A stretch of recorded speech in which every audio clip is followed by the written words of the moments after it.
at different times during the week and just come and pick it up. So we've done that a couple of times now, and getting big barrels full of free mulch is great.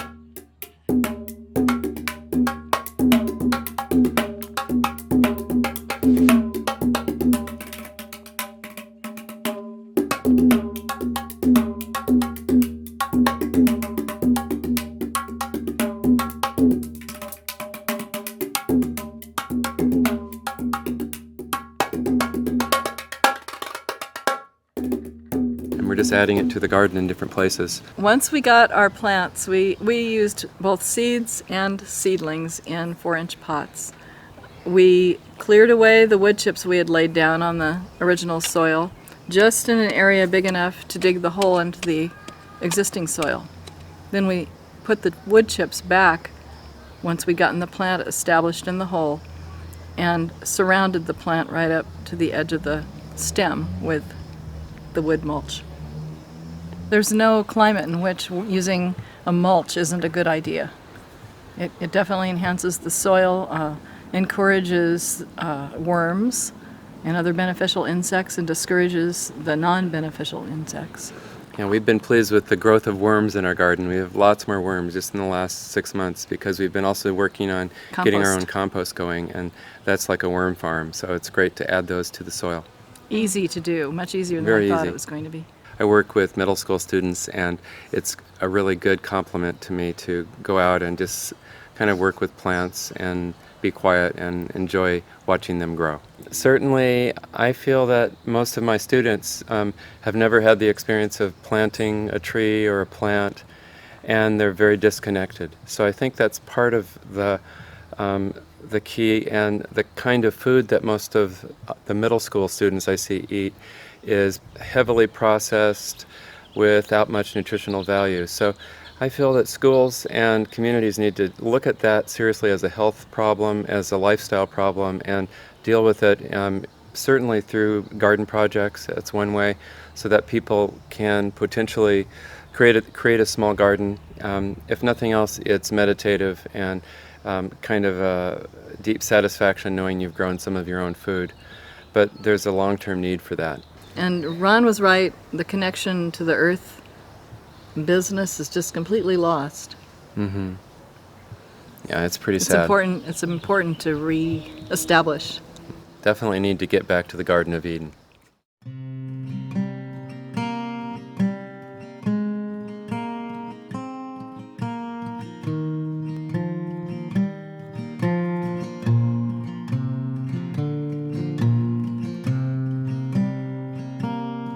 Hi, I'm Diane McComber.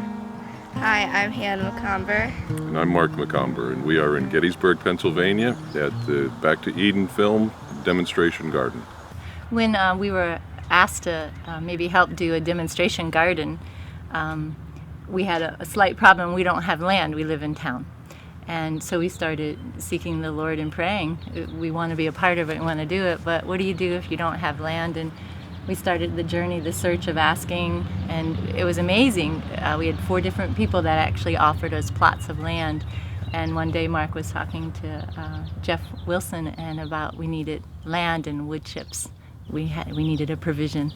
And we were seeking the Lord, and none of the things seemed right. There were little glitches with each of them, and we kept waiting and listening, and it was amazing.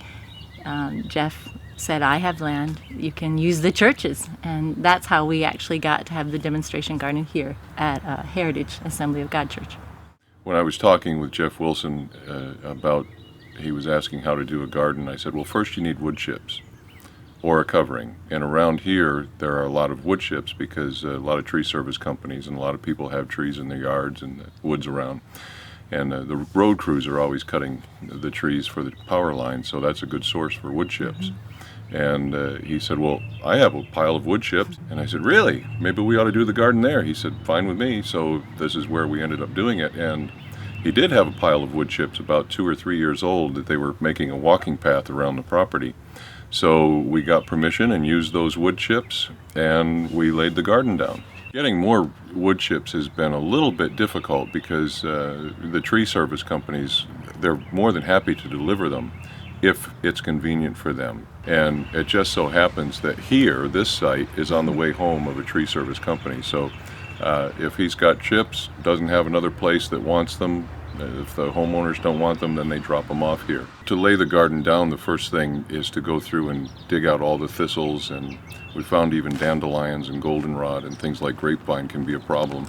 So if you have those things, to dig them out is very helpful.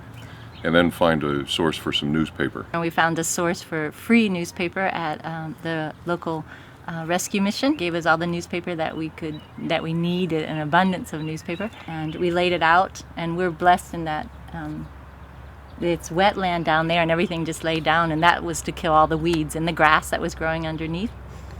And the newspaper, we put it down about 2 to 4 layers thick, and it seems like it really needs to be 3 or 4 layers thick.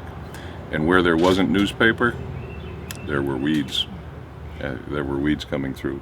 And the beauty of it too, when we laid the newspaper down, Grandma and Grandpa were here, and Hannah was here, and Sarah and Dana. It became a whole community family thing.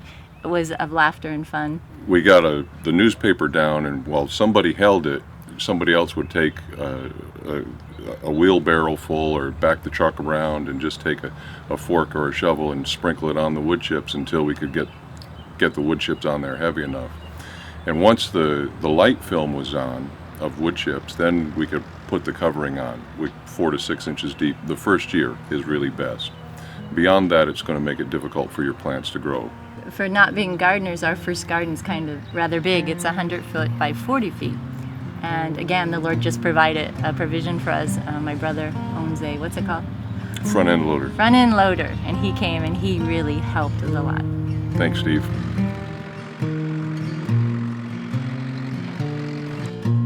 Work the soil with your hand.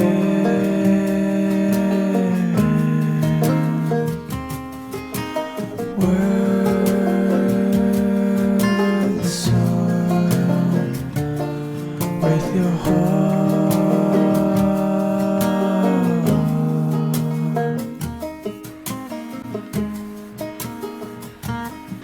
When Steve started to dig into them with a front end loader, then the steam just rose. It was like a cool morning with the steam coming off a meadow or lake, and it was really nice. It was beautiful. I shift my eyes to the sky, where I know my hope will be found. Thank you.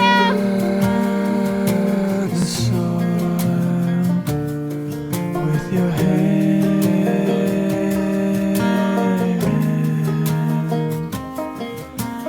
work the soil with your heart.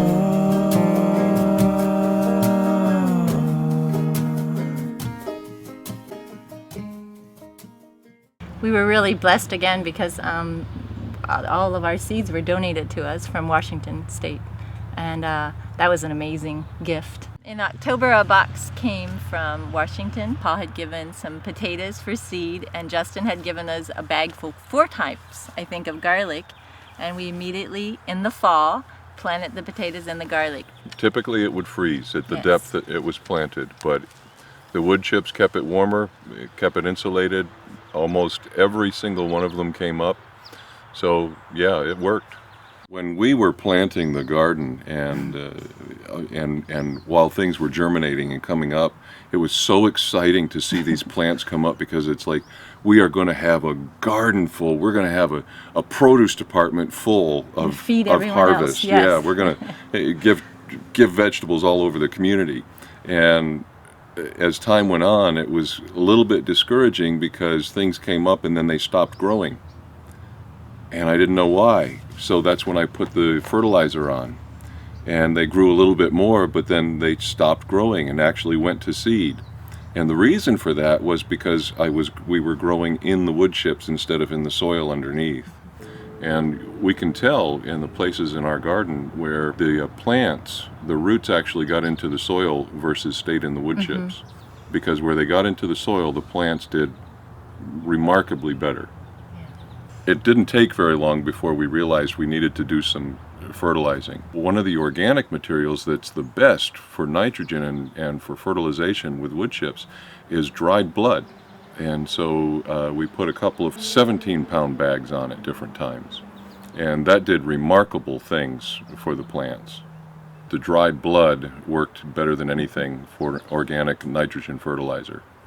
As far as this garden, I think what we would have done differently would have been just to put about 4 to 6 inches of wood chips down, and then part the chips and plant in the ground beneath the wood chips. And that soil really does get prepared pretty quickly by the wood chips. It softens the ground up pretty quickly. When I moved the wood chips off in one area, I just took my finger and I began to dig. And in no time, I was down 2 inches really easily. And then in the yard, just off the wood chips, I started to try to dig, and I was, really stressing my finger to even break the grass, let alone break the soil. So it really does make a big difference. We have a friend that offered, they have half an acre between their house and the neighbor's house that it's just empty. There's nothing on it at all. All they do is mow it. So he offered it if we wanted to have a garden there, or anyone else wanted to have a garden there. I have wood chips delivered there, that would be a site that we could do. So we set up another garden there, and the first thing we did, of course, was check for the thistles, and it has been mowed all along, and there were no thistles, so we put the paper down. Then we put about 2 or 3 inches of mushroom soil down on top of the paper. And then once the mushroom soil was down, we put about 3 or 4 inches of wood chips, somewhat composted wood chips, on top of the mushroom soil. And then over that, a dusting of less than an inch or less of cow manure that had been composted. And then that was all that we put on that. Newspaper, and then mushroom soil, about 3 or 4 inches, and then 3 or 4 inches of wood chips, and then just a dusting of an inch or less of cow manure on top of that. And when we got done, we felt really good about this garden is done correctly. It's got the nutrients, it's got the soil that it needs, and then 3 days later we planted seeds. And here it is, a week later, they've all come up. Everything is germinated, and we have things growing. And so Father's Day, best Father's Day of my life, we planted the new garden. When we planted in that garden, we moved the wood chips out of the way. We did not plant in the wood chips. We planted in the mushroom soil that had the nutrients and used the wood chips as the covering. When you plant in the soil and they get big enough, then you side dress them with the wood chips. So that's what we'll be doing when they get big enough. So it's looking really good. It's growing really well. Something that I think it's too, and more about, that honestly really is about the garden. I think it is to take kids back for a generation. I do think away from video games, away from TV, away from sitting, take them back into nature, because God does display himself in nature.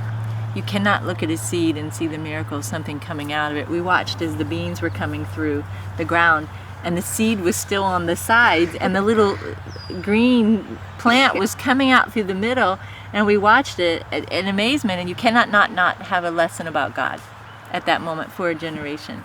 Just to see God. I mean, that's why I believe God started Adam and Eve in a garden. We're back to Eden Organic Garden. I'm John and I'm 5 years old. My name is Hannah McComber and I'm 9 years old. I'm Natalie and I'm 7 years old. And we are the Kids Garden Patrol. We've learned that ladybugs they eat other bugs and they're good for gardens. Whoa. What did you find? Ladybug. What's your favorite bug? Ladybug. Why is ladybugs your favorite bug? I don't know. Because what do they do in the garden? They eat the other bugs. Whoa. There she goes. And these are bad for gardens. They eat the leaves. Why do they eat the plants? Because they're hungry, I guess. Elsa? Get off of there.